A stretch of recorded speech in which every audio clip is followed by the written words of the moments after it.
Olá, boa noite a todos os presentes e a todos que nos escutam também. Meu nome é Rian Rocha, acadêmico de Direito aqui, 7º semestre da Unibar. Hoje vou estar conduzindo aqui o podcast como host, eu e meu colega Igor, host, e ajudar na condução. Bem, esse podcast aqui hoje, para mim, é um momento especial. Não pela figura aqui que temos à nossa frente como convidado, Dr. Carlos, que ocupa o cargo de juiz, mas sim pelas palavras que ele entoa. E, assim, são palavras brilhantes. É um dos motivos por ter convidado ele. E não pelo tom que ele as pronuncia. O Dr. Carlos sempre traz uma visão nova do mundo. Nossas conversas sempre germina algum pensamento novo que vai se expandir. E, dentro da filosofia, eu preparei um trecho, que seria um trecho que Sócrates disse e era um aforamento, e ficou descrito por Platão na apologia dele, que dizia o seguinte, que a vida que não é examinada, ela não vale a pena ser vivida. Dr. Carlos, que é juiz estadual aqui, 4ª Vara Civil de Barra do Garças, porque eu sou estagiário dele, a gente tem uma atuação aí com a Fazenda Pública, né? Tanto com a União, Estado, município, e sempre resolvendo problemas da União, e hoje eu trouxe ele para resolver problemas do consumidor aqui. Dr. Carlos, é um prazer ter o senhor aqui conosco. A satisfação é toda minha. O Rian é nosso estagiário lá na 4ª Vara, é uma promessa aí do direito. Não digo promessa, já está acontecendo, né? Eu fui estagiário, eu tenho muito carinho por essa fase da vida de vocês. A gente é uma geração que espera ficar pronto e às vezes esquece que a viagem é tão boa e tão especial ou até mais do que o destino, né? Então é uma satisfação estar aqui e parabenizar tanto vocês, os professores da Univar e a direção da Univar por criar essa estrutura e permitir esse tipo de prática que é tão importante para a formação do cidadão e, no caso do ambiente universitário, dos profissionais que daqui saem. É sempre gratificante. Doutor, o senhor gostaria de falar um pouco quem é você, quem é o Carlos? Bom, o Carlos ainda é um estudante. O Carlos ainda é estudante. O Carlos, no coração dele, há pouco tempo esteve no lugar que vocês estão. Por isso que eu tenho muito apreço, tanto pelos estagiários, porque eu não sei se isso vem com a idade, né?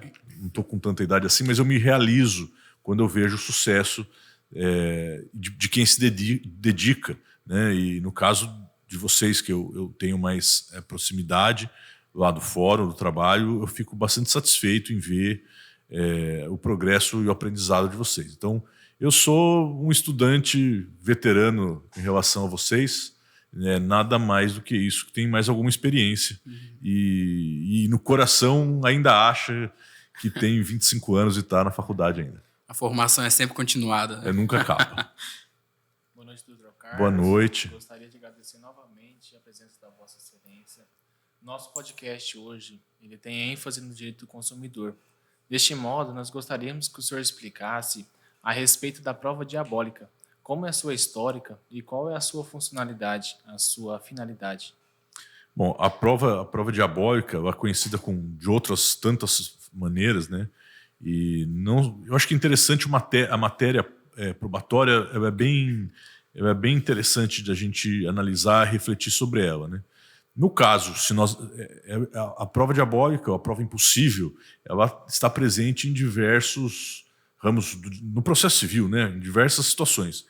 Ela ganha algum destaque no que diz respeito ao direito do consumidor, justamente porque eu acredito que ela está na base do exercício do direito do consumidor quando chega no Poder Judiciário, por exemplo.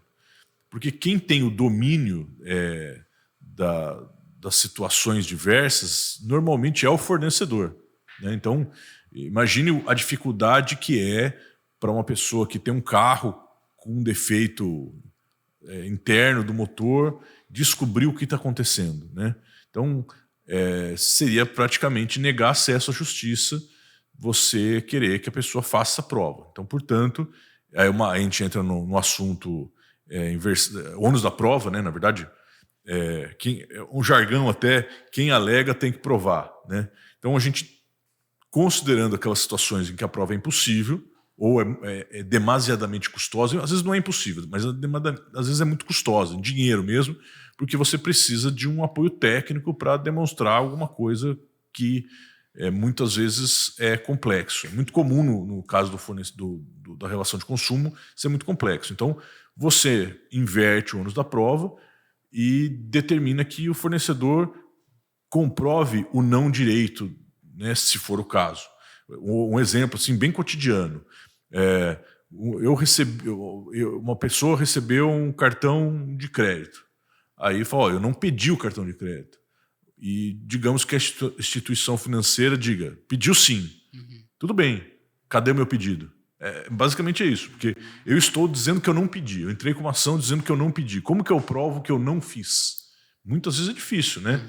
Então, você inverte, e hoje no Código de Processo Civil, em outras situações também é possível essa inversão, quando a prova for demasiadamente custosa. Mas ganhou corpo no nosso sistema com o Código do Consumidor, porque realmente era muito difícil provar o que não aconteceu, né? Então, essa é a razão. Sempre se pedia a probidade da empresa, né, também. Só que a empresa que domina geralmente quando é fabricação de alguma coisa, quem domina a cadeia produtiva é que sabe do que acontece, como no caso do banco. Quem tem o know-how e a capacidade de documentação daquilo que vende é o banco. Se a empresa de telefonia, por exemplo, olha, está aqui o seu telefone. Não, eu não pedi esse telefone. Não, a conta está aí. Não, mas eu nunca pedi. Pediu sim. Tudo bem, me demonstra que eu pedi. Me dá o documento escrito, porque você tem que se organizar. Porque é uma prova. Como que eu vou provar que eu não pedi o telefone? É muito difícil, né? E como o senhor avalia a inversão do ônus da prova como um instrumento de equilíbrio entre as partes, e especialmente quando ela enfrenta a prova diabólica? Então, justamente assim, o processo geral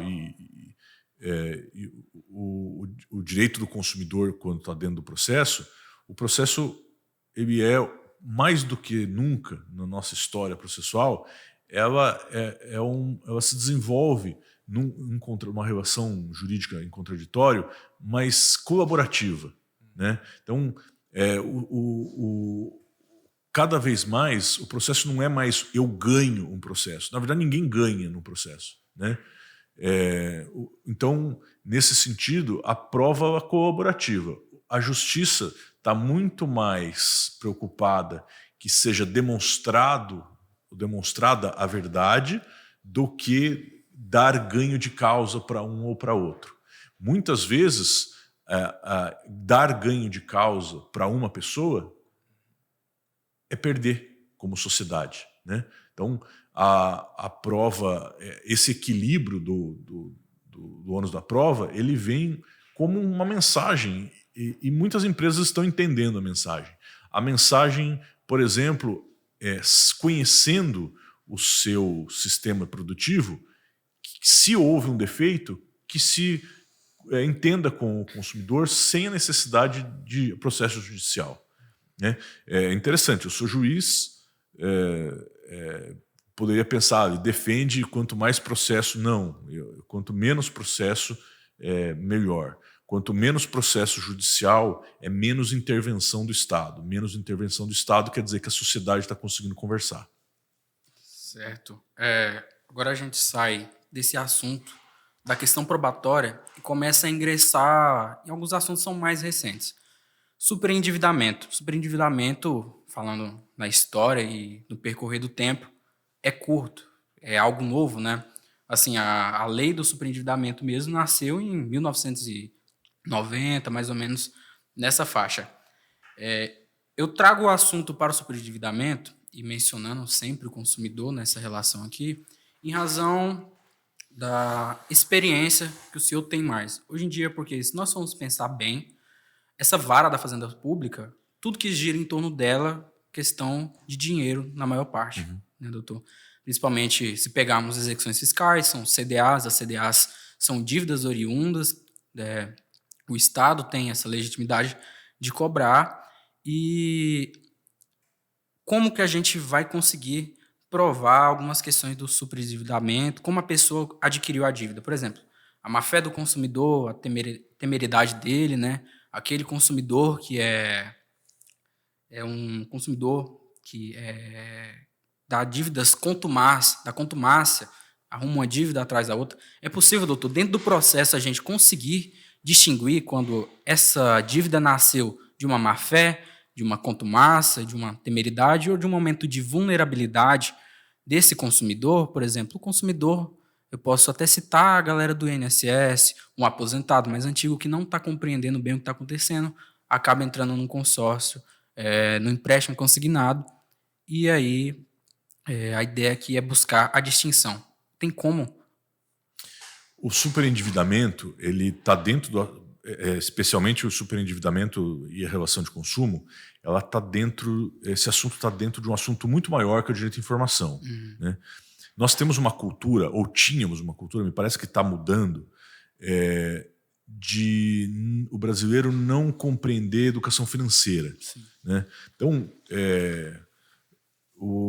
vem surgindo, e, portanto, isso é uma norma do direito do consumidor, que é o direito à informação, né, que é uma coisa vaga, mas acho que o direito à informação ele é muito amplo, pensando que crianças devem ser educadas para a vida financeira. Né? O brasileiro está cada vez vivendo mais, né? Isso demanda consumo de saúde, consumo de medicamento. Nós não temos a cultura de pensar no futuro quando se fala sobre dinheiro. A gente tem dificuldade de falar em dinheiro, parece que há um tabu em alguns momentos. A gente sabe que boa parte da população, é difícil, uma pessoa que às vezes não tem nem para hoje pensar no amanhã, né, no que diz respeito a finanças. Mas eu acho que a própria informação vem mudando. Antigamente a gente tinha poupança, só tinha poupança. O brasileiro tinha só poupança.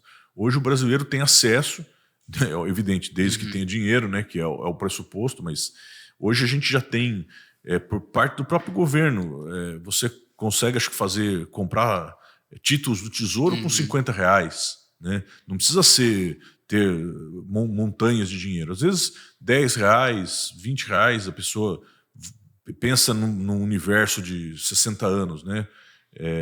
Só que não existe esse pensamento. Isso também chega no consumo do dia a dia. Então, às vezes a pessoa tem desejo, e é legítimo, o direito do consumidor é um direito fundamental, o direito ao consumo. Né? É importante para um país, é importante para a pessoa e é importante para o país, você gira a riqueza. Mas isso tem que ser informado. Então, existem práticas que as pessoas pensam assim, eu tenho desejo de comprar uma motinha. Aí vai lá e o que ele pensa? No tamanho da parcela. Só que nós estamos num momento, por exemplo, no Brasil hoje, de juros altíssimos e historicamente altíssimos, né? Dos maiores do mundo, juros reais. Acho que isso deve ser segundo ou terceiro, se não for primeiro. E aquilo de 2010 para cá duplicou, né? A inflação tende a duplicar. Isso tem que ser dito. São coisas simples. Falar, olha, soma as parcelas. Tudo bem, eu sei que às vezes você... quebrou minha geladeira, eu preciso da geladeira. Hoje em dia, ar-condicionado não é um luxo, é uma necessidade. Então, às vezes a pessoa quebrou a geladeira definitivamente, ela não tem como esperar. Mas se ela pensa, puxa, essa geladeira aqui já tem uns anos, estou pensando em trocar. O que faz o consumo consciente? Quanto custa a geladeira? Guarda todo mês. Com juros a 15%, ao invés de pagar 24 parcelas de 100, se você guardar os 100 durante 12 meses, você já comprou a geladeira. O resto ia ser juros. Né? Então, é criar essa cultura de segurar um pouco a ansiedade. Porque o superendividamento aí, o legal, o que existe, o processo vamos dizer assim, de auxílio ao superendividado, ele é voltado para a pessoa que se descontrolou, né? E é algo que, num país de pouca informação financeira, né, é comum acontecer. Porque a pessoa, você junta uma parcela de 100, uma parcela de 150, uma parcela de 50, em 30 vezes, chega uma hora que elas vão encavalar e você vai ter uma parcela de 5 mil por mês, somando um monte de parcela pequena, né? E esse descontrolado é que a lei vem ajudar, né? Basicamente, o sistema cria a facilidade. Então, o sistema precisa ajudar a tratar o doente. Então, essa que é a ideia. A ideia nunca é, eu vou me endividar de propósito, porque você... Aí é uma questão de demonstrar. Então, você vê, a pessoa tentou pagar uma parte, né? Quer dizer, ela está tentando pagar, ela não pegou e falou, não estou nem aí, né? Ela está tentando pagar, ela paga uma, não consegue. Pô, então, nesse meio aqui, ela está tentando. Então, nós vamos ajudar para que ela se recupere, né? Então, é interessante. Eu vou até falar, você, como trabalha lá no fórum, já ouviu essa conversa, porque eu sou um contador de história, né? Mas eu fui estagiário. Meu primeiro estágio foi com advogado de banco, só de banco. Era um homem muito sensato, um advogado de respeito pelos seus pares e de respeito por mim também, né? Eu já é falecido, né? Mas, enfim, um dia eu, como estagiário, fiquei assistindo lá como é que ele desenvolvia o trabalho dele. E apareceu uma determinada pessoa e tinha uma dívida que, não lembro o valor exato, mas em dinheiro de hoje, 1 milhão com um banco, um grande banco brasileiro. E conversa vai e tal. O escritório já vinha acompanhando essa pessoa há algum tempo, tentando procurar bens, né? E em determinado momento essa pessoa soltou assim, uma frase do tipo, doutor, eu devo 1 milhão, mas se me virar de ponta cabeça aqui, cai no máximo 100 mil. Eu aceito. Ele falou, o quê? Não, se você tiver 100 mil, eu dou a quitação. O banco, né? Meu cliente dá a quitação. Aí ele falou, mas sério? Sério. Aí correu num parente, correu no outro parente, juntou ali. Dali uma semana ele chegou com um cheque administrativo, né? Que já não se vê hoje, mas ele chegou com um cheque administrativo de 100 mil. O advogado pegou, deu a quitação para ele, dispensou, me entregou o cheque e falou, agora sobe lá depositar. Aí eu falei, doutor, eu não entendi isso. Porque o banco gosta de dinheiro, trabalha com dinheiro. Como que ele aceita receber 10% do que ele tinha para receber? Aí ele falou, meu filho, o banco, a vida gira. Para ele, interessa pegar esses 100 mil e desempenhar a vida dele, né? Não adianta para o banco ter uma dívida num papel escrito de 1 milhão de uma pessoa que não tem de onde tirar, né? Então, o que eu quero dizer? Esse é o espírito do superendividamento, porque mesmo o credor tem interesse, né? Não adianta nada, você sabe bem, né? Às vezes a execução fiscal tem um valor grande, só que não tem bens para executar, né? E no Brasil, como se sabe, a gente não tem prisão por dívida ou coisa parecida. Então, muitas vezes, até mesmo para o fornecedor, vale a pena sentar com o consumidor e negociar. O Mato Grosso tem, em Cuiabá, já tem uma unidade de núcleo, né, do superendividamento em Cuiabá. E pelo que eu sei da colega lá, tá indo, né? É uma juíza colega do senhor. Isso, né? Tem uma instituição financeira que ela mesma já sentou e falou, olha, me manda os processos com antecedência para eu poder ver quem é que está querendo tirar vantagem e aquele de boa fé. Porque para o banco, para a loja, para o empresário, para a empresa, não é interessante perder o cliente. É interessante negociar, o cliente paga o que deve, depois volta a consumir. Então, é bom para todo mundo, desde que seja feito num ambiente de boa fé por parte de todos, por parte da empresa, por parte do fornecedor, por parte do consumidor. Certo. É viver aquele sonho americano consumerista, doutor? Eu não sei se... Eu acho que a gente já melhorou muito, né? Eu acho que as empresas... Eu falo como consumidor. Eu sou um consumidor que eu não reclamo. Eu não reclamo, só que eu não volto mais. Eu acho que vale muito mais a pena tratar bem o consumidor do que atender ele uma vez só.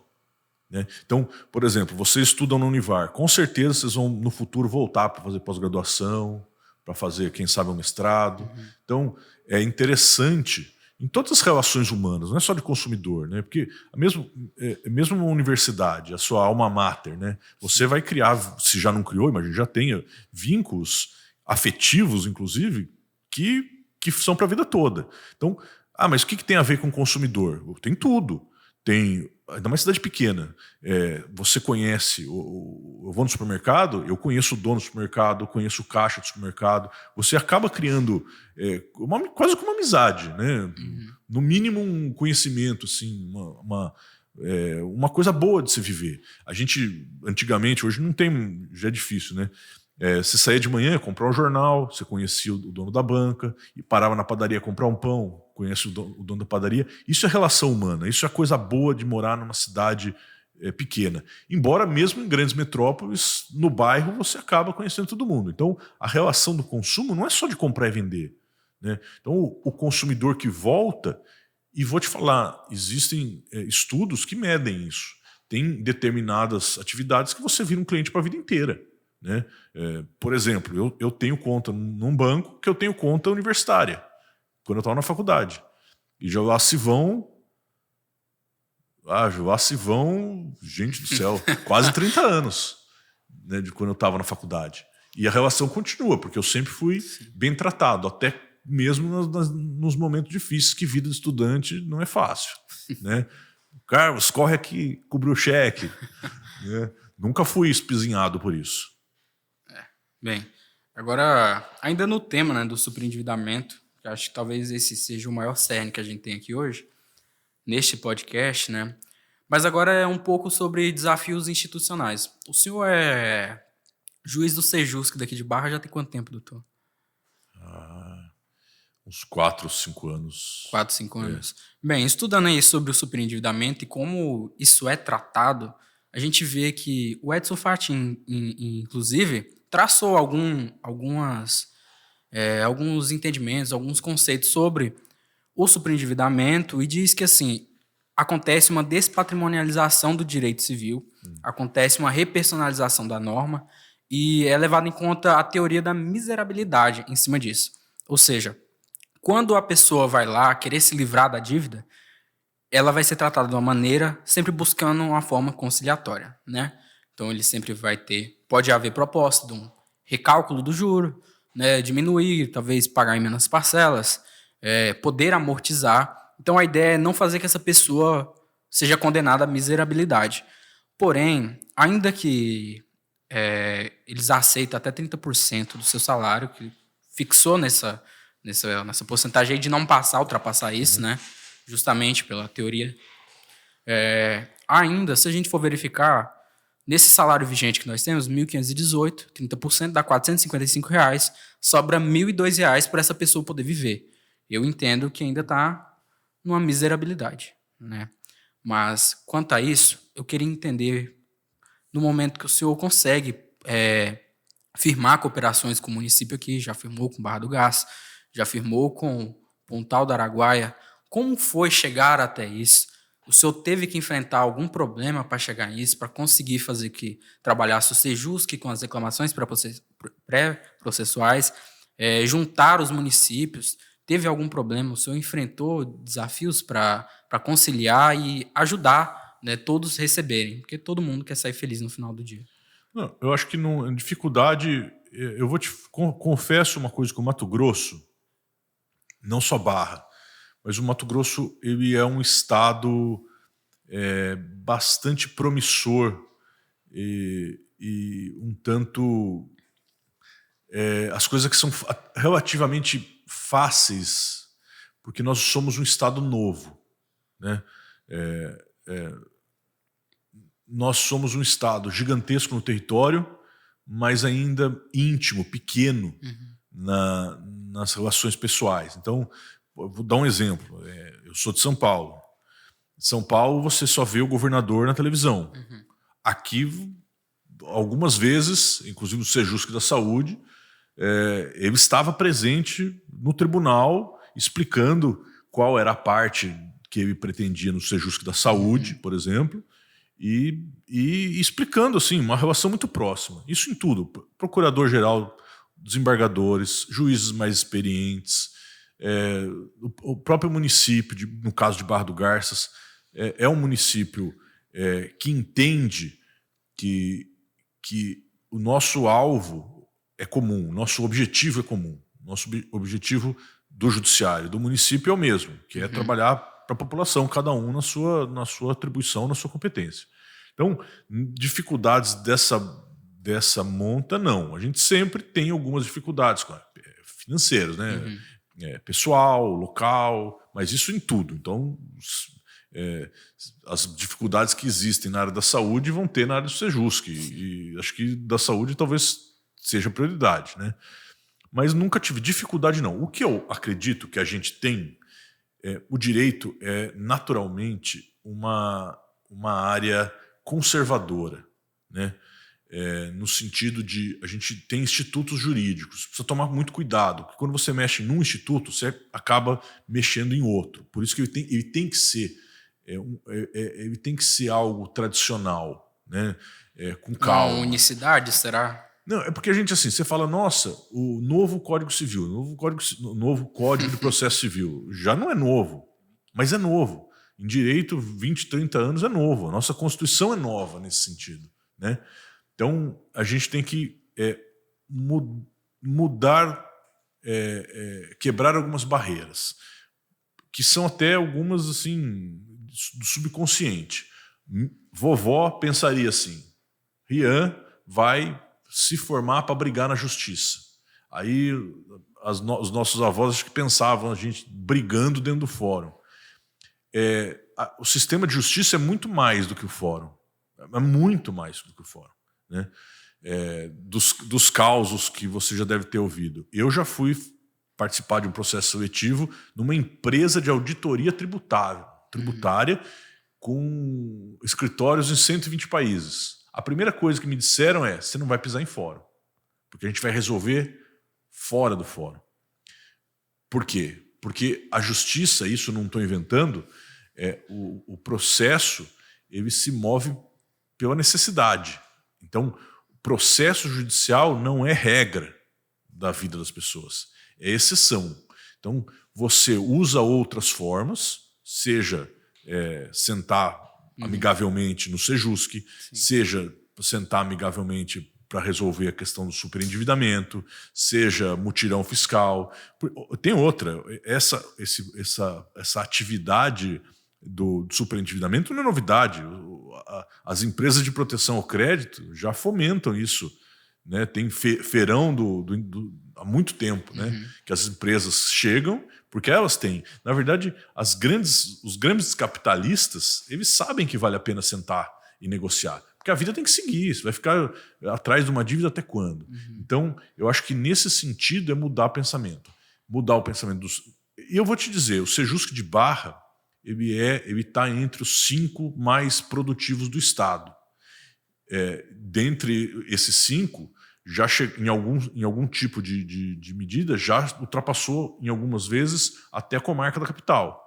Então, ele é um Sejusc aqui efetivo, com pouca estrutura, né? Com pouca estrutura, porque é mínima a estrutura do Sejusc, traz resultados. Então, se você tem, por exemplo, vou dar um exemplo, falar da quarta vara, fugindo um pouquinho do consumidor, mas a ideia... Sim. Se você for pensando mas que... nós também temos problemas pensando que também há uma relação de hipossuficiência em relação a um fornecedor, eu sei que não é técnico, mas um fornecedor de bens do bem comum, vamos dizer assim, existe então esse desequilíbrio. Todos ganham. Então, quando a pessoa vai lá e faz um acordo com o município para pagar os seus impostos, né, ninguém gosta de pagar imposto, mas tem que pagar, e o município faz a parte dele facilitando esse recebimento, mesmo no fórum, são 500 processos a menos. Isso libera o juiz para pegar aquele processo da Dona Maria, que não teve como resolver, não teve acordo, tem que fazer prova, tem que fazer perícia. Sim. A gente se debruça naquele processo, porque a gente tirou a gordura. Então, a mesma coisa em relação ao Sejusc e o consumidor. Então, nós temos aqui também no Sejusc de Barra, é um parceiro o PROCON. Né? O PROCON é um órgão que precisa ser valorizado, porque melhor do que... Porque, sei lá, eu não quero falar o nome de empresa, mas eu comprei um telefone celular na loja X. Né? Não é bom para a loja X que eu saia falando para os meus amigos que meu telefone quebrou e ninguém ligou para mim. Então, é bom para a empresa, é bom para o consumidor. Sentou no PROCON, fala, rapaz... Sabe por quê? Na vida, tem... Em todos os ramos da vida, algumas vezes as coisas não dão certo. O problema, o que atrapalha a vida emocional e financeira, não é o problema, é a solução que é dada. Então, se uma empresa falar, rapaz, eu não tenho culpa, eu te vendi um celular, a hora que você tirou da caixa estava quebrado. Puxa, daqui, vamos resolver. Você, consumidor, vai sair satisfeito. Quando esse celular ficar velho, você vai lá comprar outro. Lógico que você vai. Puxa, eu fui naquela loja, deu um problema. Eles resolveram o problema. Né? Então eu vou continuar sempre comprando. E esse é o raciocínio que o fornecedor tem que ter. Imagina que você troca o celular a cada 5 anos. A cada 5 anos você vai ter que me freguar de volta. Aí ele vai comprar sofá na sua loja, ele vai comprar, sei lá, jogo de toalha. Tem determinadas lojas de departamento que você entra para comprar um copo, sai com um copo, um tapete, uma mala. Né? Então isso é interessante para o empresário. Então o fornecedor tem que perceber isso. Então o PROCON existe em Barra, né? Funciona. Hoje, por exemplo, antes de vir para cá, eu homologuei acordo que foi feito no PROCON. Então o PROCON faz um acordo e o judiciário, no caso o Sejusc, dá força executiva, porque homologou, é sentença a ser executada. Né? E a sentença ganha força de sentença. Né? A empresa homologou, está homologado. E é muito bom para a empresa. E as notícias, pelo menos que me chegam, é de que o sistema acaba funcionando. Porque tem uma coisa também, quando você participa da construção da solução, você não tem por que não cumprir. Porque você não foi imposto a você. Você falou, não, eu vou trocar o seu aparelho celular. Você vai trocar? Vou. Pronto. Dificilmente não vai cumprir. É força social do contrato. Dificilmente não vai cumprir. Certo. E agora a gente parte para a pergunta mais séria do podcast, doutor, que é: o senhor segue a influenciadora Virgínia Fonseca no Instagram, doutor Carlos? Rapaz, eu estava até comentando com vocês antes da gente entrar no ar. Eu confesso que eu sabia. Depois eu liguei o nome à pessoa, porque Sim. Parece que tem um canal de televisão. Eu sei do que está acontecendo. Né? A gente vai chegar lá. Está tendo, acho não sei se está tendo ainda a CPI. Né? Mas eu confesso que eu não sigo e não sabia nem quem era. A não ser que eu sabia que era a moça que estava fazendo propaganda. E também não sei se ela está certa, se ela não está certa. Certo. Então, agora é nesse ponto que a gente quer chegar também. Mas agora eu sei quem é, porque eu fui atrás. José Felipe também. A gente conheceu o Leonardo só. Velho amigo do bar. Mas, enfim. Agora, partindo para coisa séria de verdade, né? Essa CPI das bets, por que eu escolhi esse tema para ser tratado? É algo palpável, tá no agora. Todo mundo tá... Não todo mundo, né? Uhum. Que ele tá com os olhos postos nisso. E, assim, há que se falar, talvez, numa enganação, numa publicidade enganosa, né? A falta de, talvez, informação do consumidor. A gente escutou frases como: clica no meu link que vai pagar mais, Tigrinho tá pagando, a banca tá pagando, acesse esse link. Né? Então, assim, sempre essa indução ou então chamando o consumidor para entrar nisso. E talvez não seja o consumidor, mas aquela pessoa que se rendeu a isso. É um problema sério, tem que ser tratado com seriedade. Né? Tem gente já tem laudo psicológico, né? Tratando da CID, porque agora originou uma CID desse vício. Já existia, né? Mas, enfim. Há que se falar aqui, doutor, em responsabilidade objetiva, subsidiária. Dá para encaixar nesses casos aqui dos influenciadores que estão levando as pessoas a cometer esse erro? É possível? O senhor acredita que é possível uma reclamação por causa disso? Tudo é possível. Eu sinceramente, e aí eu não quero eu preciso tomar cuidado até para não ofender alguém, né? Que é um fenômeno. Rapaz, acho que dava para fazer o programa de umas 10 horas aqui. Porque quando você fala assim, fulano é influenciador. Influenciador do quê? Porque eu sou do tempo, quando era criança, que você assistia televisão. Então você tinha o apresentador. Sim. O apresentador influenciava? Influenciava, né? Então, o jogador de futebol influenciava? Influencia? Sim. O juiz da minha cidade, eu lembro que ele passava de carro preto assim. Influenciou? Certamente, ainda que não seja consciente, talvez tenha influenciado, né? Aquele menino de 10 anos talvez tenha pensado, poxa, quero ser igual esse cara aí, né? Então, agora, o fenômeno que a gente está tendo hoje dos influenciadores é que a pessoa, ela não é nada, né? Porque se assim, eu sou advogado, bom, então eu tenho o que falar. Eu sou médico, eu sou jogador de futebol, eu sou jogador de pôquer, que seja. Então, eu influencio pessoas, porque eu faço alguma coisa, as pessoas querem saber sobre o que eu falo. Agora, tem gente que não faz nada. Então, a pessoa faz o quê? Eu vou no supermercado, posto, compro perfume, posto, compro um carro, posto. Mas o que você faz? Nada. É um vazio, né, representativo. Então, isso é uma situação. Agora, eu acho que a gente tem uma questão mais que tem até um outro precedente, uma outra situação que eu acompanhei até em parte. A Gisele Bündchen, por exemplo, fazia propaganda de uma empresa que negociava criptomoeda. E essa empresa se mostrou falsa no sentido que ela não tinha lastro, né? Era uma pirâmide, que eles falam. A pessoa pegava dinheiro, tirava, uma hora não tinha mais liquidez. E me parece que lá nos Estados Unidos estavam tentando atingir a modelo. Por quê? Porque existe uma prática, e aqui no Brasil também, porque agora tem o tal do engajamento. Sim. Você contratar um artista e torná-lo sócio do negócio. Então, ele ganha um valor, mas ele ganha uma parte no negócio. Por quê? Quanto mais o negócio rodar, mais ele se remunera, né? Ele não tem controle nenhum sobre a atividade.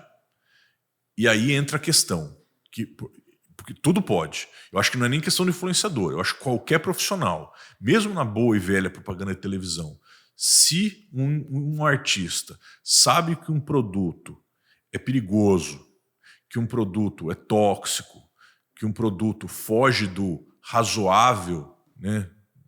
Também é uma outra questão, do razoável do risco, porque se for pensar, refrigerante faz mal. Sim. Né? Então, mas é um mal aceitável.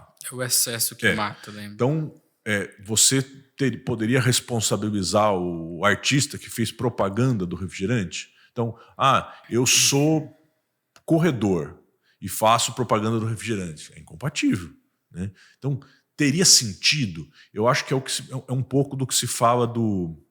existe uma expressão em direito civil que acho que é o dolus bonus, né? É aquela situação o carro não é aquela maravilha, mas o vendedor fala que é. Ele está te enganando? Não. Ele tá tentando enaltecer o produto dele. Agora, se ele souber que, olha, alguém fala, tem esses 20 carros elétricos aqui que vão explodir em uma semana. se a pessoa empurra para você, para que exploda na sua mão, não na dele, aí ele está de má fé. E aí má fé é um problema em qualquer contrato de direito civil, né? Então, eu acho que nesse sentido, o influenciador está na mesma caixinha do artista que faz propaganda na televisão, né? Se ele tiver ciência da ilicitude praticada por aquilo que ele está induzindo, propagandeando, né? Eu acho que cabe, porque ele está lucrando, né? Se ele lucra com aquilo, ele ganha. Se ele tem o bônus da venda, ele tem que, principalmente se ele conhece o defeito, ele tem que arcar com o ônus. Ele tem o bônus da venda e arca com o ônus do prejuízo. Mas é muito difícil você provar isso, né? É muito difícil. Você teria que provar. No caso das bets, eu não tenho nenhuma, né? Sou contra porque provavelmente minhas opiniões iam ser, só ia perder dinheiro, né? Pessoalmente, acho que nós somos livres para fazer o que quisermos, né? Inclusive gastar o dinheiro onde não deve, né? Onde a inteligência não determina, mas a pessoa é livre. Verdade, o grande problema não só das bets, como outras atividades, por exemplo, é lavagem de dinheiro, né? Lavagem de dinheiro. Isso é preocupante, porque aí você pode estar lavando dinheiro para o crime. Né? E tem outras atividades estranhas, né?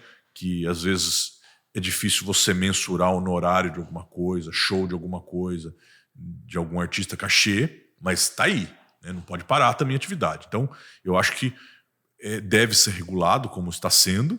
Sim. Se nós, como sociedade, nós tivermos que bancarmos tratamento que o empresário que lucra com o jogo, que transfira esse dinheiro para o sistema de saúde, e assim vai. A loteria, por exemplo, a loteria da Caixa, porque a Caixa é um jogo. Estamos tentando ganhar, né, doutor? Que nem o antigo juiz do gabinete. Pois é, estamos nessa luta já tem um tempo. Já.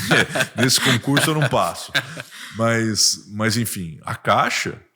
o dinheiro da Caixa tem o lucro do jogo tem um fim social, que acho que é o esporte, se não me engano, né? Então, tem uma compensação social.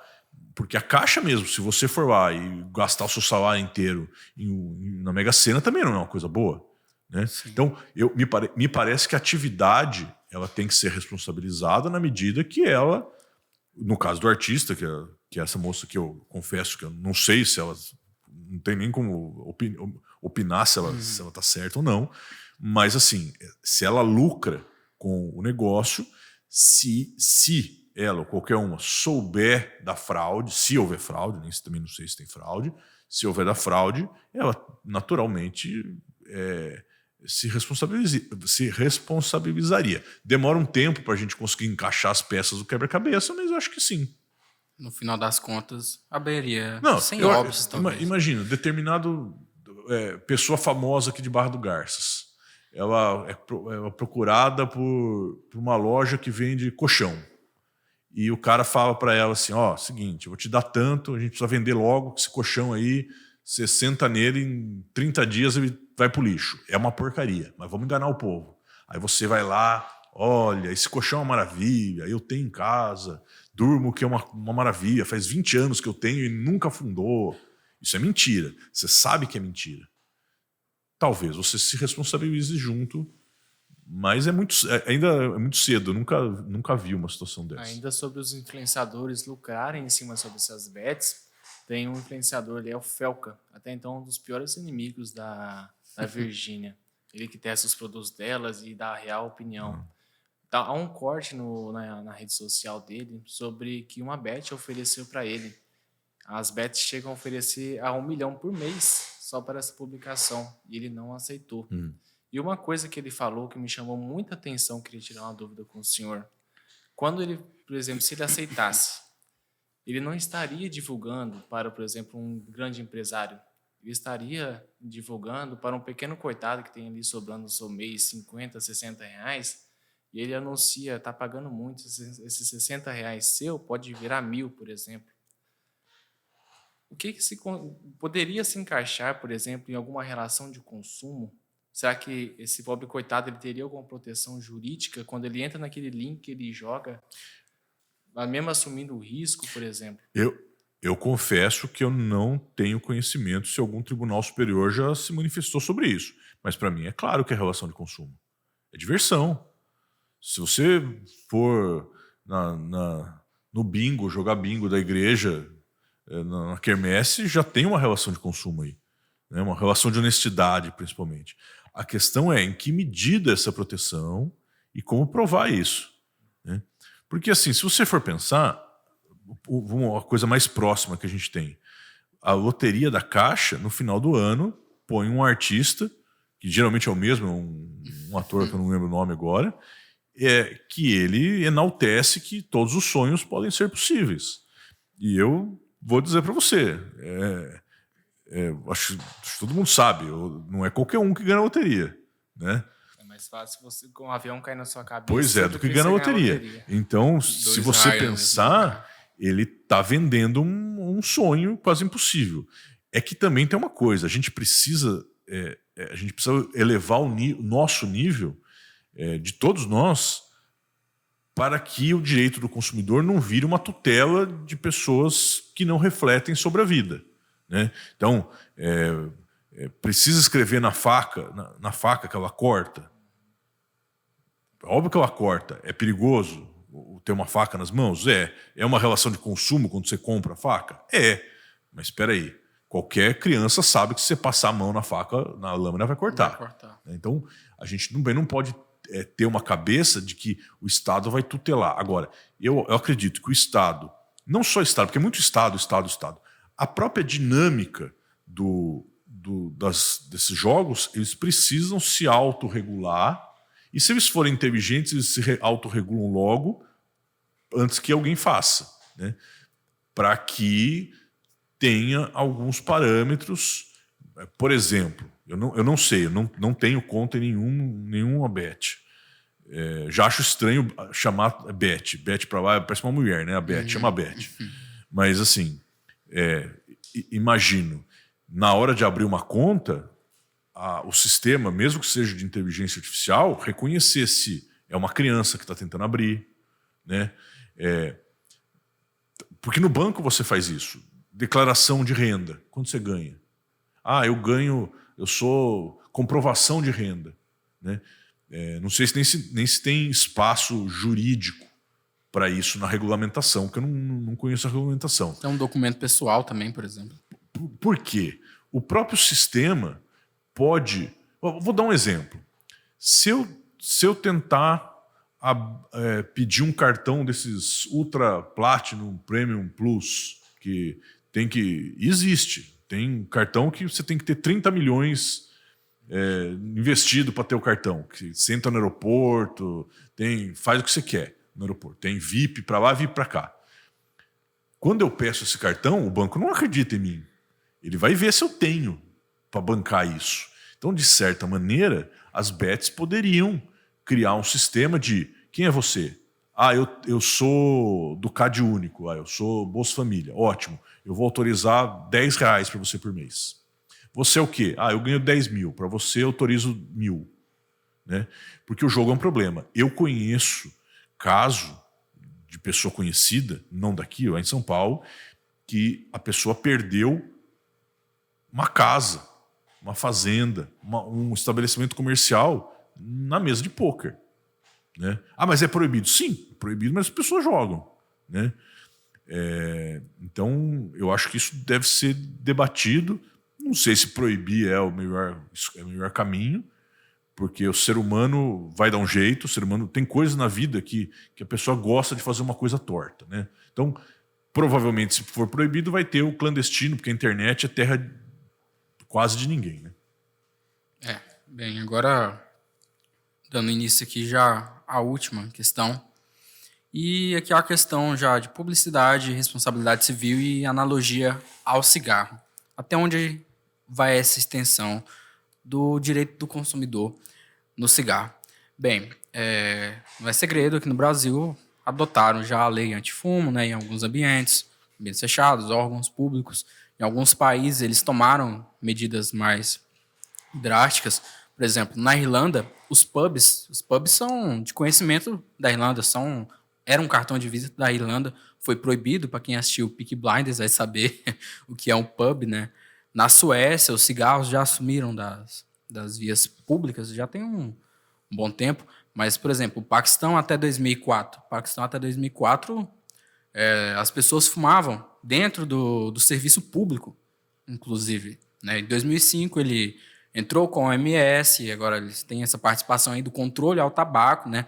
Essas informações, para quem quiser pesquisar, está no site, Tobacco Central Laws, Tabaco DC, LAWS, e assim, hoje em dia a geração Z está servindo para alguma coisa que é pelo menos essa geração da saúde, né? Wellness Life, assim chamam nos Estados Unidos, e não é segredo para ninguém, o cigarro ele é a droga mais utilizada do século XX, e no período de 1950 ali até 90, o que se tinha era que as mazelas das indústrias, eles escondiam o fato que sabiam, né, que o cigarro tem componentes que causam problemas, seja da vascularização do corpo, né, do coração, ou problemas respiratórios, enfim. O que... Temos até um filme para indicar também, que é O Informante, não sei se você já assistiu, filme de 1999, se não me engano, tem bons protagonistas, o Russell Crowe, que fez Gladiador, talvez você tenha assistido, Poderoso Chefão, né, que a Al Pacino participou desse filme. E aqui na nossa pesquisa dos tribunais aqui do Brasil, eles já adotaram diversas posições. A Marlboro já sofreu grandes processos consumeristas já, e pela questão da publicidade enganosa, pela questão até da sine qua non já foi aplicada nisso, responsabilidade objetiva, alguns reconheceram culpa exclusiva da vítima, outros reconheceram licitude, né, o regular exercício do direito, e assim vai. Na posição que o senhor toma, o senhor acredita mesmo que realmente deveria ser ajuizado ações para tentar combater isso? Hoje já não, essa publicidade já está escancarada. No cigarro tem aquele incontente, né, com a sua potência sexual, aqueles que demonstram que há um feto morto, que alguém vai morrer, que tem câncer e etc. O senhor acha certo o ajuizamento para buscar alguma reparação objetiva, subsidiária e dentro das hipóteses do consumidor? Olha, cada caso é um caso. Eu acho que coisas que vamos dizer assim, meus pressupostos. Nós somos livres, desde que a minha liberdade não ofenda a sua. E aí o cigarro era um problema também, porque quando eu estava na faculdade, eu tinha professor que acendia um cigarro no outro dentro da sala. Era caindo cinza no livro e era uma coisa normal. Eu fiz estágio no fórum, o promotor fumava charuto. E nunca, não era nem algo tipo, vamos falar com ele, porque não, nem se falava disso. Né? Então, eu acredito que a gente é livre, desde que eu não faça você ter que viver a minha liberdade. Então, eu quero pular de paraquedas, ótimo, eu não posso obrigar você junto. Então, eu acredito que a gente é livre, e em relação às relações e a de consumo em especial, direito à informação. Né?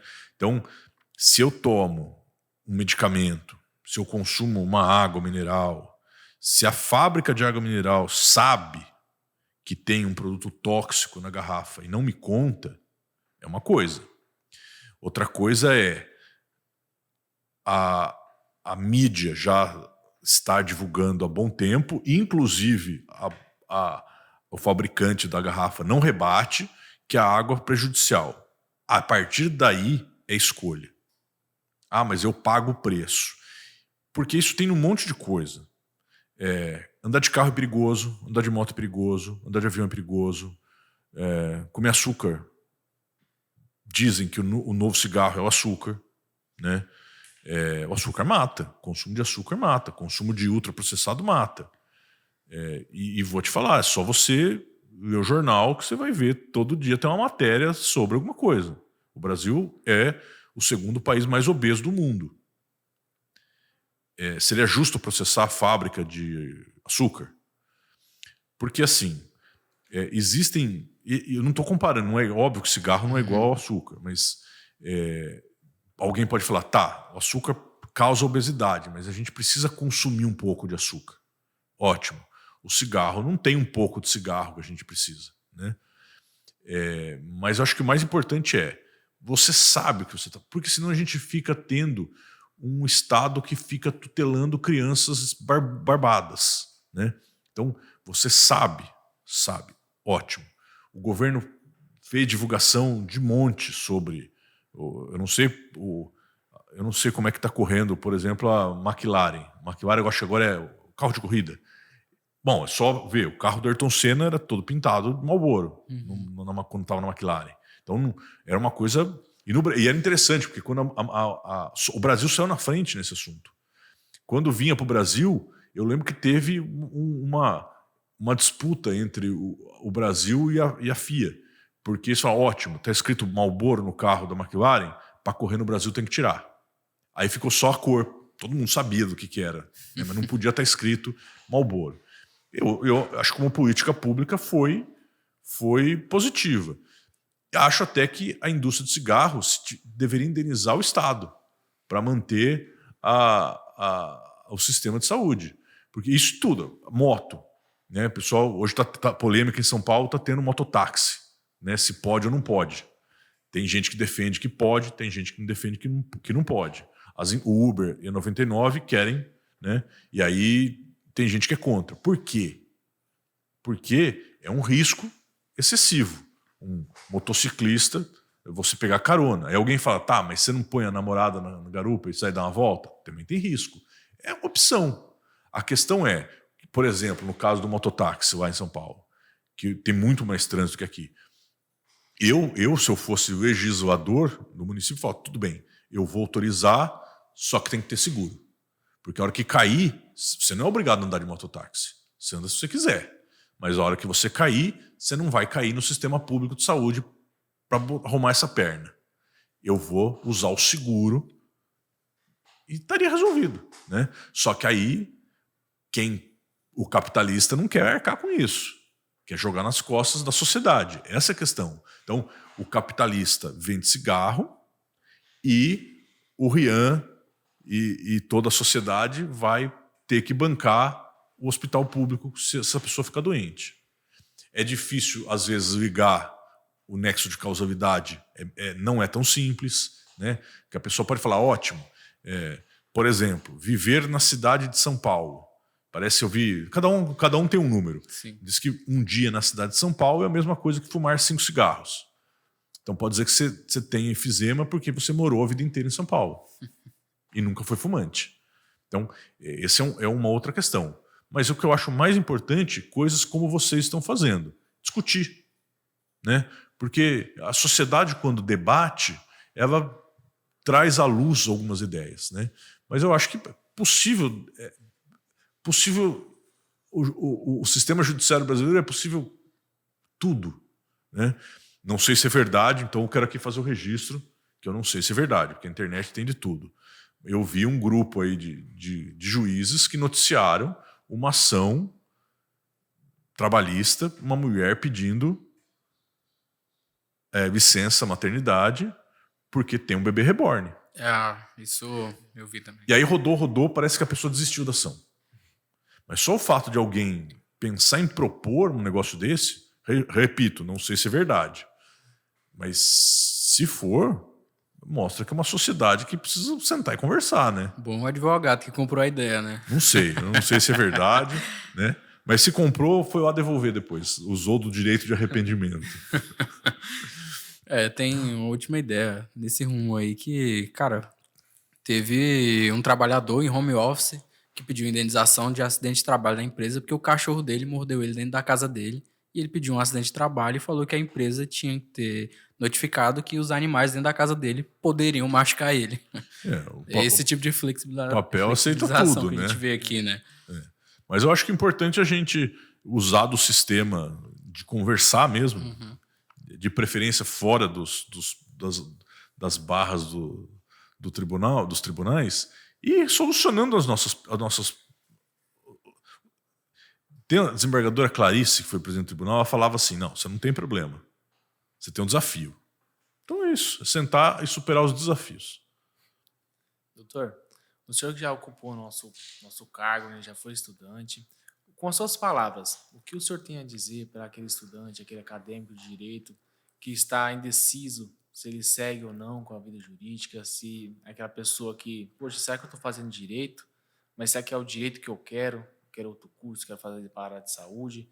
O que o senhor, com a sua experiência de vida, como foi lá no início, né? Antes do senhor ser magistrado, como que o senhor pode dar uma motivação, digamos assim? Primeiro, eu não tinha esse sonho, nem do direito, nem da magistratura. As coisas foram acontecendo. Então, eu acho importante a gente deixar e dar oportunidade para que as coisas aconteçam, né? Então, eu acabei indo para o direito em si por circunstâncias da vida. Eu preciso estudar. Meu pai sempre falou: você faz o que você quiser, desde que você estude. É a única coisa que eu exijo: estude. O que você escolhe? Então, eu acabei escolhendo, vou começar a fazer direito. Eu não tenho uma família de tradição em direito, aliás, não tem ninguém. Eu fui o primeiro, sou o pioneiro no direito. Durante o curso, principalmente os primeiros anos, eram muito abstratos, né? Você não vê, né? É uma sala de aula. É importante dar cara para bater. Então, eu fui... Meu primeiro estágio foi com esse advogado que eu comentei, trabalhar para banco. Né? Isso. Aí eu trabalhei com ele faleceu quando eu comecei estágio no segundo ano. Mas foi a primeira vez que eu vi um fórum. Eu nunca tinha entrado num fórum, acho que na vida. Acho que entrei uma vez acho que você testemunha, que furtaram a bicicleta na minha casa. Mas, tirando isso, eu fui entrar no fórum e ver como era com ele. Isso começou, legal. Então, aí depois eu fui fazer, depois que ele faleceu, eu fiz alguns estágios que não foram tão legais. Depois fui fazer estágio no Ministério Público. Junto, eu trabalhava, se é que pode chamar de trabalho, né? Acho que sim. No núcleo de apoio à população, né, de prática jurídica. Cada faculdade tem um nome, né? O meu era de apoio à população. Então a pessoa ia lá, tinha advogados que atuavam, né? Formalmente, mas a gente estava junto para orientar e para aprender, né? Ao mesmo tempo, eu era conciliador do juizado especial. Eu tinha um professor que falava assim, estudante, ele falava estagiário, mas ele se referia a estudante. Tem que ser igual pano de chão. Tem que entrar em tudo quanto é lugar para saber se gosta ou não. Então, eu falo para o Rian assim, Rian, se fazer estágio no fórum, pelo menos você vai sair daqui sabendo como não se faz ou o que você não quer, se for o caso, né? Então, eu acho que é interessante. Se está na dúvida, o importante é ser feliz. É muito triste, às vezes, você ver uma pessoa no fim de carreira dizendo: meu sonho era, sei lá, ter uma banca de fruta. Vai ter a banca de fruta.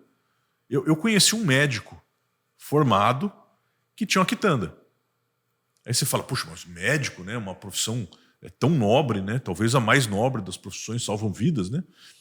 E um dia, eu era molecão, nem estava na faculdade ainda. Perguntei para ele: o que foi? Ele falou: rapaz, meu pai queria que eu fizesse medicina, mas eu nunca gostei. Eu gosto daqui, ó, que eu converso com as pessoas, eu conheço o bairro inteiro, né? Eu não preciso mais do que isso. E ele tinha um negócio até bem...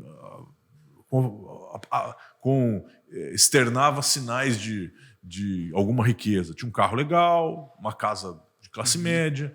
E ele falava: eu não preciso mais do que isso. Então, o conselho que eu daria é: procure aquilo que te dá satisfação. Se você estiver agradando família, agradando a sociedade, e o dinheiro em si, isso aqui dá dinheiro, mas eu não gosto, você vai ser um pobre de espírito. Então, eu acho que a riqueza de espírito é a que a gente tem que buscar. Se você conseguir, como dizia o Romário, eu faço o que eu gosto, ainda me pagam por isso, aí você está realizado mesmo, né? Eu, pessoalmente, posso te dizer que eu estou muito feliz na minha profissão. Eu faria tudo de novo, né? E eu cheguei aqui com algumas dificuldades, né? Financeiras, tive apoio da minha faculdade, né? Tive apoio de muita gente, assim, pequenos apoios. Outro dia eu estava mostrando para o Rian. Eu estava estudando concurso, eu parei eu advoguei, mas parei de advogar, né? Eu fui advogar num sindicato de servidor municipal, com emprego fixo. Aí meu pai um dia falou: você não quer fazer concurso? Quero. Você não está nem estudando direito, nem sendo advogado de direito. No fim, você não vai fazendo uma coisa nem outra. Volta a morar aqui em casa, onde come 2, come 3. Voltei para casa, né? E as coisas foram acontecendo. Então teve dificuldade. Eu andei muito a pé. Outro dia, como eu estava dizendo, eu mostrei para o Rian um código penal do Delmanto, que eu tenho, que é o código penal que eu ganhei da minha mulher, hoje minha esposa, da minha namorada, que eu ganhei numa época de dificuldade. Eu precisava estudar código penal, né? O Delmanto era o meu objetivo, estudar artigo por artigo, e nem sei se ainda tem o código do Delmanto, deve ter, né?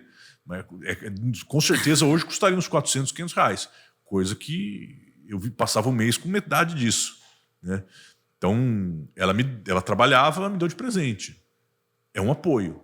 Então, a família apoiar, né? Ela não era minha namorada só, mas virou tudo, né? Virou minha esposa. Então, é isso. Eu acho que dificuldade vai ter. Essa geração Z, olha, só é muito rápido. Tudo é pronto. A vida não é assim. A vida, se você quiser chegar num terreno e amanhã ter uma casa, não vai dar certo. Você vai ter que amanhã pôr um tijolo, depois de amanhã pôr outro, e vai levar um ano para você construir a sua casa. Porque se você tentar construir de uma hora para outra, talvez você até consiga montar alguma coisa parecida com uma casa, mas vai cair. Certo. Perfeito, doutor Carlos. Sempre uma honra escutar o senhor. Muito obrigado por ter vindo aqui, por ter participado, e agradecer também pelos ensinamentos dentro do gabinete e para fora da vida. Assim como o senhor falou, a figura do juiz que talvez te inspirou, talvez o senhor seja a minha figura, né? E só tenho a agradecer.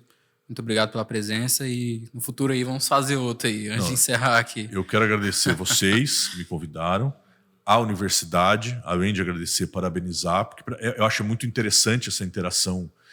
Eu às vezes acompanho, não só com os outros juízes também, né? É importante essa interação, que o estudante veja, e para nós é importante. Pra gente, a faculdade traz vida para quem já está formado, né? Então é uma honra, uma satisfação, sem hipocrisia nenhuma. Eu não tenho ensinamento nenhum, eu tenho para trocar ideia. A única coisa é que eu sou mais velho que vocês, só isso.